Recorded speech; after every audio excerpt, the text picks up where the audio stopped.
এবারের আইপিএলে কলকাতার সাফল্যের পিছনে রয়েছে দুই ওপেনার ফিল সল্ট ও সুনীল নারিনের দুর্দান্ত পারফরম্যান্স।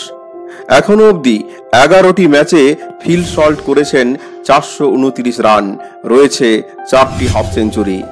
তার ঝড়ো ব্যাটিংই স্কোরবোর্ডে বড় রান তুলতে সাহায্য করছে কেকেআরকে। সেই সল্টকেই কি প্লে অফে পাবে না কেকেআর? হ্যাঁ বন্ধুরা, প্লে অফে সল্টের খেলা নিয়ে দেখা দিয়েছে জটিলতা।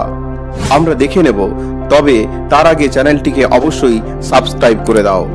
বন্ধুরা, তোমরা সকলেই জানো যে টি-20 বিশ্বকাপের জন্য সব দেশই তাদের দল ঘোষণা করেছে, আর সেই মহাযুদ্ধের প্রস্তুতি হিসেবে আইপিএল খেলা বিভিন্ন দেশের ক্রিকেটাররা যোগ দিতে চলেছেন নিজেদের জাতীয় দলে। টি-20 বিশ্বকাপের আগে ইংল্যান্ড ও পাকিস্তান দ্বিপাক্ষিক সিরিজ খেলতে চলেছে একটি, যা বিশ্বকাপের প্রস্তুতি হিসেবে দেখা হচ্ছে। সেই সিরিজেই ইংল্যান্ডের অন্যান্য ক্রিকেটারদের মতো ফিল সল্টকেও যোগ দিতে হতে পারে। তবে বিসিসিআই ইংল্যান্ড ক্রিকেট বোর্ডের সঙ্গে কথা বলছে, যাতে আইপিএল প্লে অফে পাওয়া যায় ফিল সল্ট সহ ইংল্যান্ডের বাকি ক্রিকেটারদের। বন্ধুরা, আমাদের তাকিয়ে থাকতে হবে এখন ইংল্যান্ড ক্রিকেট বোর্ডের সেই সিদ্ধান্তের দিকে। কেকেআর এর ফ্যান হলে অবশ্যই ভিডিওটিকে একটি লাইক করে দাও।